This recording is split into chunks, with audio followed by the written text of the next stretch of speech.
You are listening to the Overthinker's Guide to Joy, episode 95. This is the one where we're going to talk about sleep. What might be keeping you awake at night? What might be keeping you from falling asleep, staying asleep, or all the things that might be interrupting your sleep. Let's dive in. This is a podcast for overthinkers, overdoers, and overachievers who are tired of feeling over-anxious and just want to feel better. I'm your host, certified life coach, Jackie DeGrenis. Hey there, and welcome back.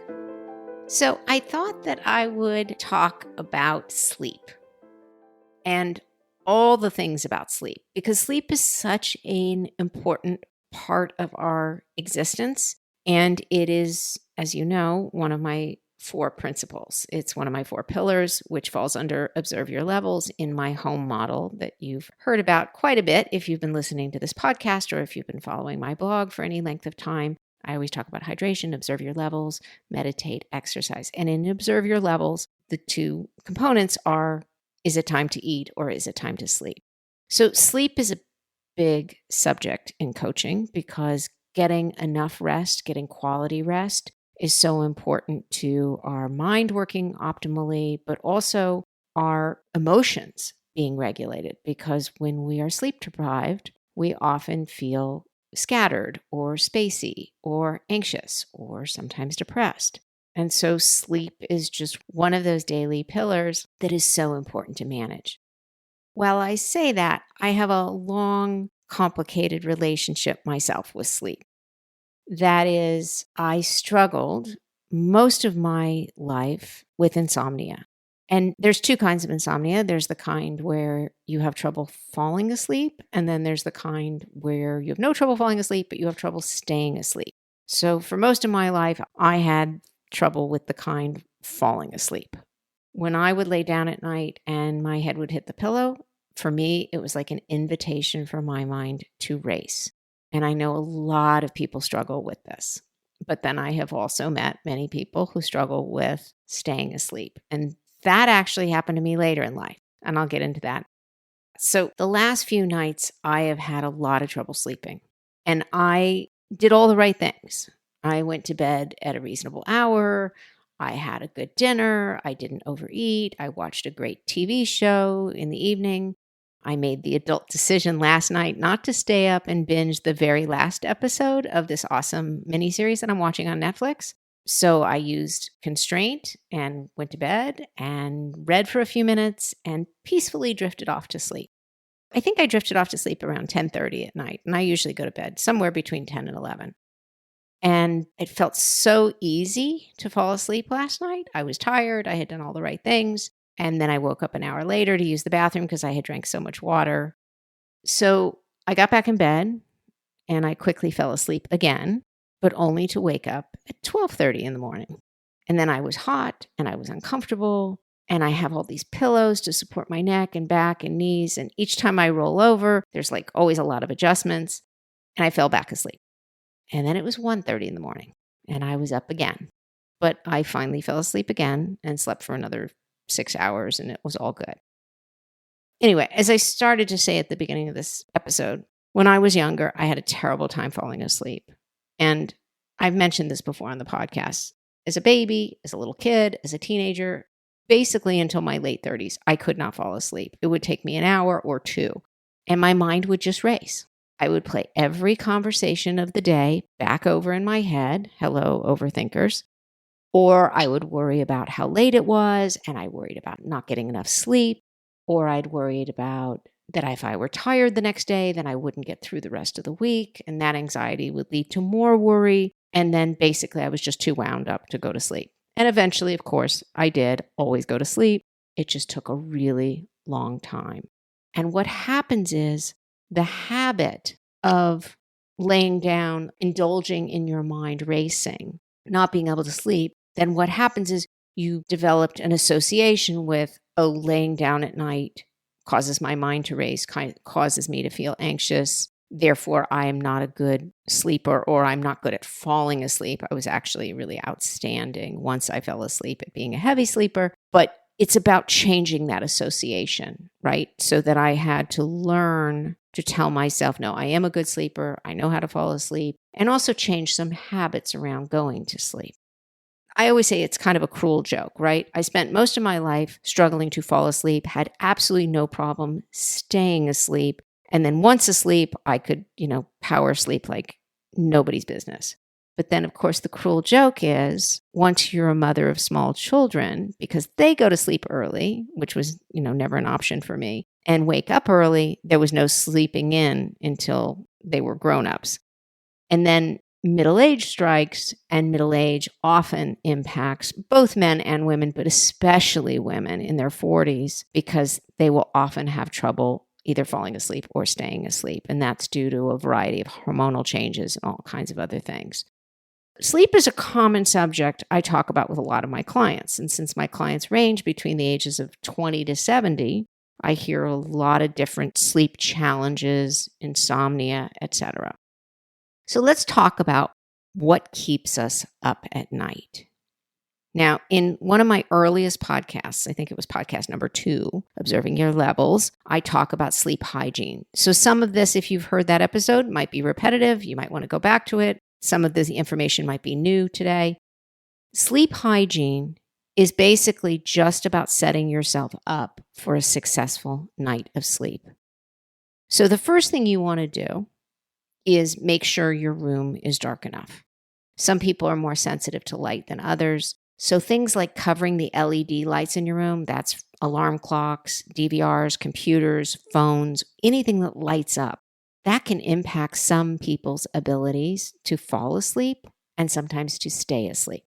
So you want to make sure your room is dark enough if light is an issue for you. If light is still an issue for you, even after you cover all your LED lights and your computers and your DVRs and things, maybe your blinds or your curtains don't block out the external light, one thing you might try is a sleep mask. And now they make these fabulous weighted sleep masks that are even better to help you fall asleep. There's something about having a little bit of weight on your forehead that calms the nervous system. Another great sleep hygiene hack or trick is to make sure your room is cool enough. Now, whether this is you keeping a window open or turning on a fan or using an air conditioner, your room should always be on the cool side when it's bedtime. Now, if falling asleep is your issue, then you want to reduce your stimulation before bed. So things like you don't want to eat a heavy meal late at night. Give yourself plenty of time to digest your dinner before lying down. It's not only better for your digestion, it's better for the quality of sleep you will get. Now, if sound is an issue, noisy neighbors, a snoring partner, or you're just sensitive to noise, try using earplugs.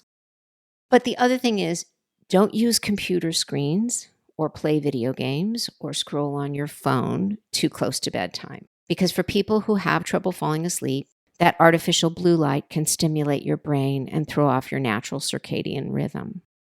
So the things that I like to recommend to people are try reading an old-fashioned book. I mean, the book doesn't have to be old-fashioned, but just a regular book, not on a screen, even if it's just for a few minutes.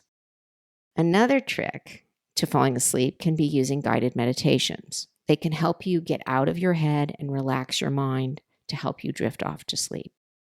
I had one client who started listening to guided meditations with her daughter to help her fall asleep, and now she admits it's helping her fall asleep faster too. Another great discovery that I made a few years ago is taking magnesium before bed. There's a chewable magnesium that I love that I'll take before bed with a big glass of water, but you can also take it in tablet form. You just want it to be a good quality. The bonus to magnesium, not only relaxing your muscles, which can sometimes help you feel sleepy, it's a natural digestive aid. So you may notice that you have more regular digestion in the morning as a result of taking magnesium at night. So it's kind of a double benefit. I had one client recently who has complained of insomnia for so many years. And after taking magnesium at bedtime, she says that she falls asleep almost as soon as her head hits the pillow. She's sleeping through the night, and she said her digestion has improved 100%. But there are so many other factors that go into what keeps us awake at night and what remedies we can use to help us fall asleep, stay asleep, or fall back to sleep after we've been woken up. So first, let's talk about the role of our thoughts that keep us awake at night. If you find yourself with a mind that starts to race when you lie down, I would recommend journaling. Just simply take a notebook or a piece of paper, whatever you have available or whatever you like to write in, and write down all your thoughts, the concerns of the day, something that upset you, something that's on your mind, something you don't want to forget, or just like a laundry list of things that are kind of randomly taking space in your brain. Sometimes just jotting things down on paper allows the mind to rest and not feel like it needs to hold on and worry about your big fat to-do list. And then there is, as I mentioned before, the habit of insomnia. And like me, you might have a history of not feeling sleepy once you crawl into bed. This may then become a habit that you've created. Simply associating your bed at night with restless thoughts, this is where you might want to change the habit by adding in some new habits. So as I mentioned, journaling might quiet your anxious mind, or listening to a guided meditation or reading a book. Some people like to take hot baths or hot showers to relax their muscles before they go to sleep. But I've also heard a quick cold shower before bed can have the same relaxing effect. And then the body is happy to crawl into bed to get warm. So you can try it hot, cold, shower, bath, anything that helps you sort of wash off your day and set the tone for your bedtime ritual. But if insomnia is still an issue after you try all these tricks, then you might want to look at your diet. The first place to look is, what is your caffeine intake like? If you're a coffee drinker or tea drinker, soda that contains caffeine, kombucha or energy drinks like Red Bull or any of the other brands, the question is, how many do you have each day? And is it possible that you could limit them? So I always recommend not having anything caffeinated after 2 o'clock. But if people are having more than 1 or 2 a day, they may want to kind of cut it in half and then cut it in half again until you get down to that 1 or 2 caffeinated drinks max, and not after 2 p.m. But another culprit of having trouble falling asleep might be sugar. If you're having a big dessert or even a little one after dinner, that sugar, or sometimes even chocolate, might be keeping you stimulated at night. Now, for some people, none of this is a problem. They drink coffee, they sleep all night. They eat dessert, it's not an issue. But you have to examine what's working for your body and what isn't. And it also changes with time.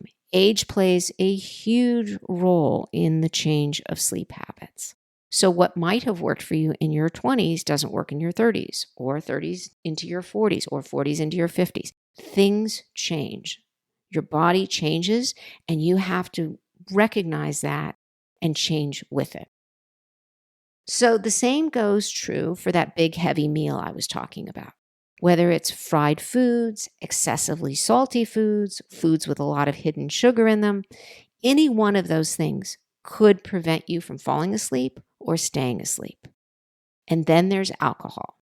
While alcohol can make you feel more relaxed and even fall asleep faster, it tends to be very disruptive to a good night's sleep. Your body has to process a foreign substance, which is likely to cause you to wake up between the hours of 2 to 5 a.m. This is known as the liver cleansing cycle in Chinese medicine.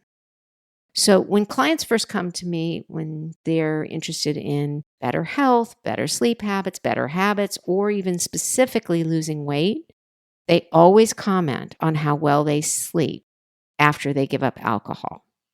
And look, I'm not saying you have to give up alcohol forever. I'm saying if you're having trouble sleeping, you may want to give up alcohol for a few weeks and see if your sleep doesn't improve. The same is true for removing sugar and, again, reducing caffeine. But even with the best sleep hygiene or best bedtime habits, we can still struggle to fall or stay asleep. Sometimes just things like having a big project that's weighing heavily on your mind can keep you awake, or taking a big exam, or maybe you're making a big presentation in front of your boss or a large group of people. You might be hosting a big event. It could be a social event, a wedding, a birthday party. Any kind of event can certainly have your mind racing with details and pressure, or even planning a big trip. I mean, it doesn't have to be a negative. It can be something joyful, but just the excitement can sometimes be very interruptive to your sleep. Or you might be like me, struggling with a temporary physical challenge like a sports injury, and it's just keeping you awake at night. But there's other external factors that can also affect sleep. Things like a full moon, high winds, a storm. Another culprit of sleep disruption is changes in your hormonal cycle. This is particularly true for women. This can be true of a menstrual cycle, pregnancy, postpartum, perimenopause, and menopause. But men have hormonal changes too, and men's sleep cycles change as well. It's just more predominant in women. But if any of these circumstances should arise for you, my first piece of advice is be patient with yourself. Remind yourself that this is temporary, unless it's been a chronic issue. But I'm talking about the circumstantial things of weather or having something on your mind or that hormonal change. One of my favorite mantras is "This too shall pass." So if waking up in the middle of the night has become a recent issue, try using the tools I recommended for falling asleep at the beginning of the evening. Listen to another guided meditation. Take your journal out and write down your thoughts again. Or try this breathing exercise. It's called box breathing, and it's super simple. You imagine 4 sides of a box. You inhale on the count of 4 as you go up the box. You hold your breath for the count of 4 across the top of the box. And then you exhale on the count of 4 as you come down the box. And then you hold the count of 4 as you go across the bottom of the box again. And you repeat this 4 times. So box breathing is apparently used by Navy SEALs, and it's taught to them to help manage their anxiety, not just in training, but also in combat. Because oftentimes, as we know, many soldiers, particularly Navy SEALs, are sleep deprived as they're working throughout the night, fighting, protecting, drilling, training. And so they need to learn how to calm their bodies down and cat nap or power nap. And so apparently, box breathing both helps them relax their nervous system, and it also helps them get a good night's sleep when they're under duress. So my feeling is if it works for Navy SEALs, it's got to work for the rest of us. I happen to use it a lot in the middle of the night when I find myself not able to fall back asleep. When I was a little girl, and I would feel anxious about falling asleep at night, once again, worried about getting enough sleep, waking up in time for school, not being tired in class, and all the overthinker kind of thoughts that I would have, my grandmother would always say, your body just needs rest, and you are resting. That will be enough. So sometimes when I'm struggling to fall asleep, the thing that I recall is that just by closing my eyes and laying in bed in a dark room and just breathing, my body's getting the rest it needs, and it'll fall asleep when it's ready. So giving yourself permission to relax, to not do things perfectly, and to be wherever you are. This is true for falling asleep, falling back asleep, and it's also true for pretty much every aspect of your life. All right, friends, with that, I want to wish you a restful night of sleep tonight and all the nights ahead. And I look forward to talking to you next time. Bye for now.